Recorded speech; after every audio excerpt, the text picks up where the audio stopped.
అరుణాచల్, త్రిపుర రాష్ట్రాల్లో సుడిగాలి పర్యటన చేశారు ప్రధాని మోదీ. పలు ప్రాజెక్టులను ప్రారంభించారు. జీఎస్టీ బచత్ ఉత్సవ్లో పాల్గొన్నారు.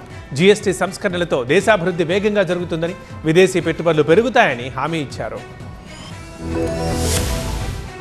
ఈశాన్య రాష్ట్రాల్లో ప్రధాని మోదీ పర్యటన బిజీగా కొనసాగింది. అరుణాచల్ ప్రదేశ్, త్రిపురలో పలు అభివృద్ధి పనుల్ని ప్రారంభించారు. అరుణాచల్ ప్రదేశ్ రాజధాని ఈటానగర్లో జీఎస్టీ బచత్ ఉత్సవంలో పాల్గొన్న ప్రధాని మోదీ జీఎస్టీ తగ్గింపుతో దేశ ప్రజలకు కలిగే లాభాల్ని స్థానికులకు, యువతకు స్వయంగా వివరించారు. తర్వాత ఈటానగర్లో భారీ రోడ్ షో నిర్వహించారు ప్రధాని. స్థానికులు ప్రధాని మోదీకి ఘన స్వాగతం పలికారు.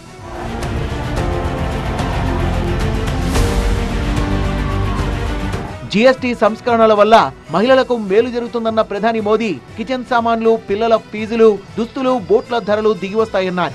2014కు ముందు ఎన్ని సమస్యలున్నాయో ఒకసారి గుర్తు చేసుకోవాలన్నారు. కాంగ్రెస్ జమానాలో ధరలు ఆకాశాన్ని అంటేవని, ఆ రోజుల్లో ఏటా 2 లక్షలు సంపాదించినా సరే పన్ను చెల్లించాల్సి వచ్చేదని విమర్శించారు. చివరకు పిల్లల చాక్లెట్లపై కూడా పన్ను వేసేవారని ఆరోపించారు. जीएसटी बचत उत्सव की फिर से एक बार बधाई दूंगा। नेक्स्ट जनरेशन जीएसटी रिफॉर्म का भी बहुत बड़ा फायदा उन्हें ही मिलने वाला है।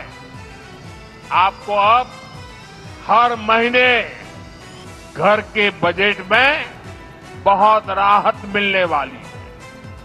किचन का सामान हो, बच्चों की पढ़ाई की चीजें हो, जूते कपड़े हो, अब ये और सस्ते हो गए हैं।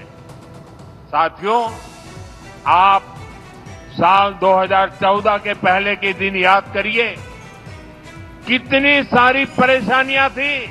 త్రిపురలో ఉదయపూర్లో మాతా త్రిపుర సుందరి ఆలయాన్ని సందర్శించుకున్న ప్రధాని మోదీ ఆలయంలో ప్రత్యేక పూజలు చేశారు. కార్యక్రమానికి త్రిపుర గవర్నర్ ఇంద్రసేన రెడ్డి కూడా హాజరయ్యారు. మాతా త్రిపుర సుందరి ఆలయ కాంప్లెక్స్ ప్రాజెక్టును ప్రారంభించారు. జీఎస్టీ ప్రయోజనాలను ఉపయోగించుకోవాలని దేశ ప్రజలను ఉద్దేశించి లేఖ రాశారు మోదీ. అరుణాచల్ ప్రదేశ్ లో 2 హైడ్రో ఎలక్ట్రిక్ ప్రాజెక్టులను కూడా ప్రారంభించారు ప్రధాని.